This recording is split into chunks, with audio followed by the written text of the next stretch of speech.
नमस्कार साथियों, आज हम श्रीमद् भगवद गीता की उन पावन और शाश्वत 45 शिक्षाओं पर गहराई से मनन करने जा रहे हैं, जिनमें मानव जीवन की हर छोटी बड़ी उलझन का समाधान छिपा हुआ है। ये कोई साधारण ग्रंथ नहीं है, ये स्वयं योगेश्वर श्री कृष्ण द्वारा अर्जुन को दिया गया वो दिव्य उपदेश है, जिसने एक भ्रमित, दुखी और मोहग्रस्त मनुष्य को धर्म, साहस और आत्मबोध के मार्ग पर स्थापित कर दिया। मैं पूरे विश्वास के साथ कहता हूं कि जो भी व्यक्ति इन सूत्रों को केवल सुने ही नहीं, बल्कि उन्हें अपने जीवन में उतारने का प्रयास करे, उसके जीवन की दिशा बदल सकती है। उसकी सोच बदलेगी, उसके निर्णय बदलेंगे, और जब निर्णय बदलते हैं तो भाग्य भी बदलने लगता है। पहली शिक्षा हमें एक कड़वा लेकिन आवश्यक सत्य से परिचित कराती है। संसार में किसी को भी अपना अंतिम और स्थायी सहारा मत मानो। इस कलयुग में मनुष्य की प्रवृत्तियां अत्यंत जटिल हो चुकी हैं। लोग अपने चेहरे पर अपनत्व का मुखौटा लगाकर चलते हैं, परंतु भीतर कहीं न कहीं उनका स्वार्थ छिपा रहता है। जब तक उन्हें आपसे लाभ मिलता है, वे आपके आसपास बने रहते हैं। जैसे ही लाभ समाप्त होता है, संबंधों की मिठास भी समाप्त हो जाती है। इसलिए व्यवहार कीजिए, प्रेम कीजिए, सहयोग कीजिए, लेकिन अपनी आत्मा को किसी के चरणों में मत रख दीजिए। भावनात्मक निर्भरता दुख का कारण बनती है। संसार में रहकर संसार से ऊपर उठना ही बुद्धिमत्ता है। दूसरी शिक्षा हमें रिश्तों की वास्तविकता समझाती है। इतिहास साक्षी है कि संबंध केवल रक्त से नहीं, बल्कि धर्म से मजबूत होते हैं। महाभारत में युधिष्ठिर ने धृतराष्ट्र को पिता तुल्य सम्मान दिया, उनकी हर आज्ञा मानी, परंतु धृतराष्ट्र अपने पुत्र मोह में इतने अंधे हो गए कि उन्होंने न्याय का साथ छोड़ दिया। पांडवों ने रिश्तों की मर्यादा निभाई, परंतु उन्हें अपमान, वनवास और षड्यंत्र ही मिला। आज भी यही स्थिति दिखाई देती है।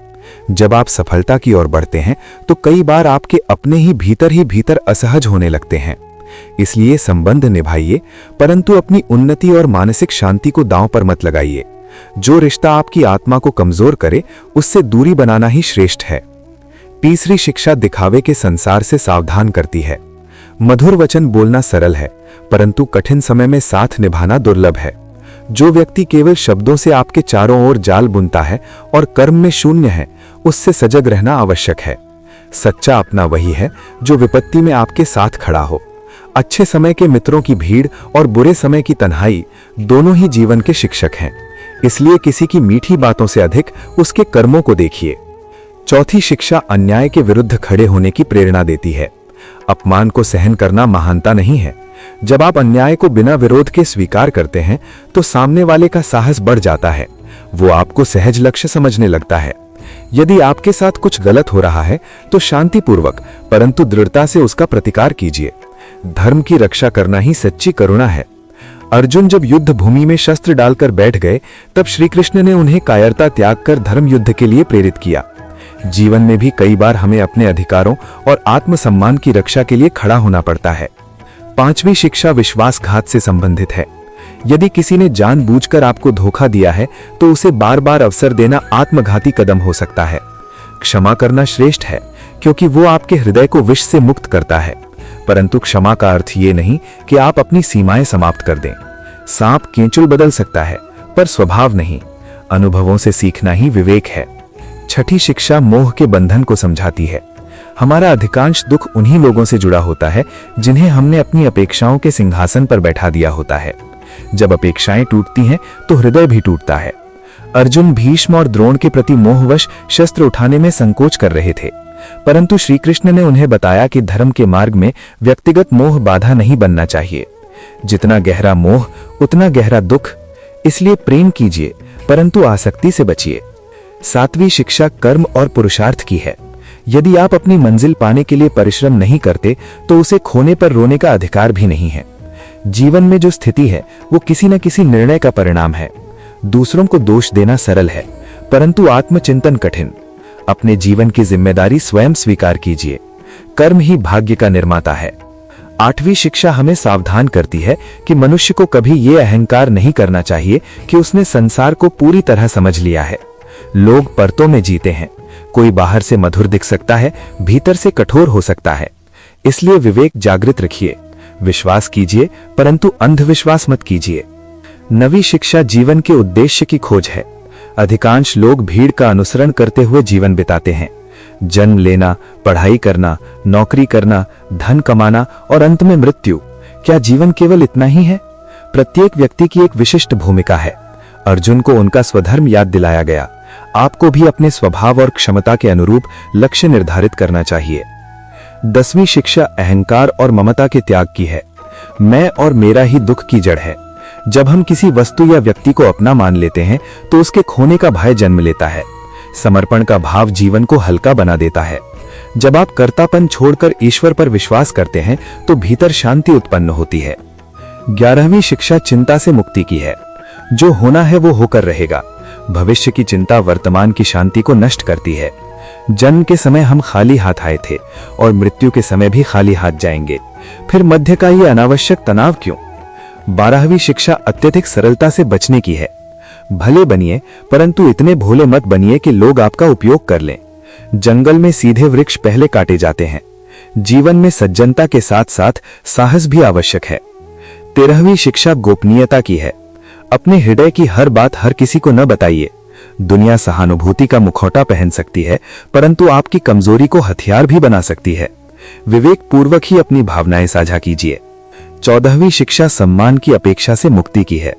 जब तक आप दूसरों से सम्मान की आशा रखते हैं तब तक अपमान का भय बना रहेगा। स्वयं का सम्मान करना सीखिए।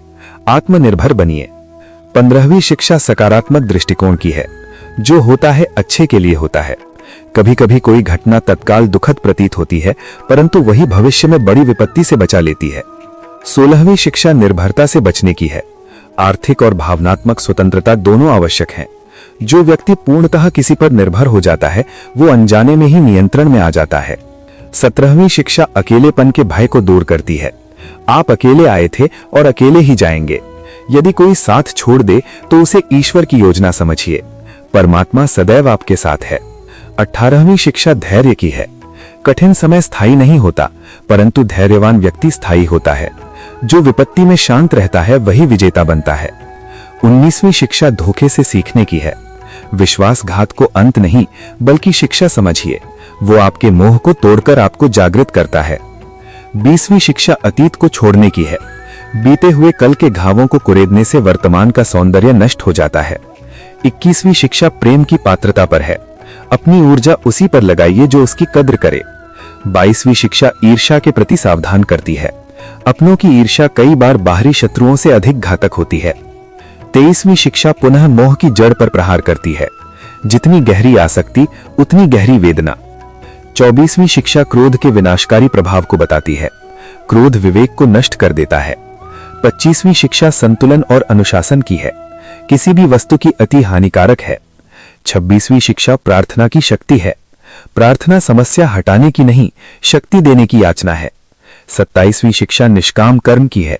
अपेक्षा रहित सेवा ही सच्ची सेवा है। 28वीं शिक्षा नकारात्मकता से दूरी की है। आलोचना को हृदय तक मत पहुंचने दीजिए। 29वीं शिक्षा आनंद की आंतरिक खोज है। सुख बाहर नहीं भीतर है।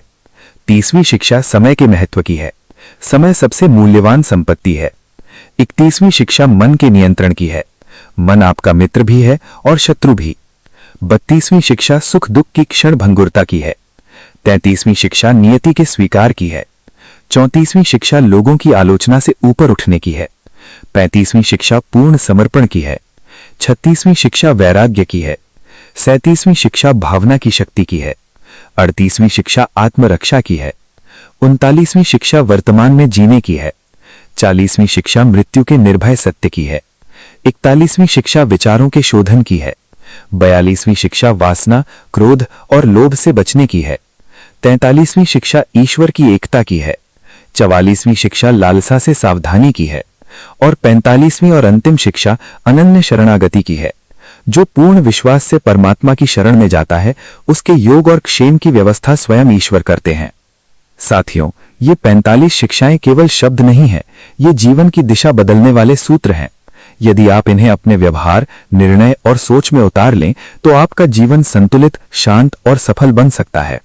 यदि आपको ये चर्चा प्रेरणादायक लगी हो तो कृपया इसे अधिक से अधिक लोगों तक शेयर करें।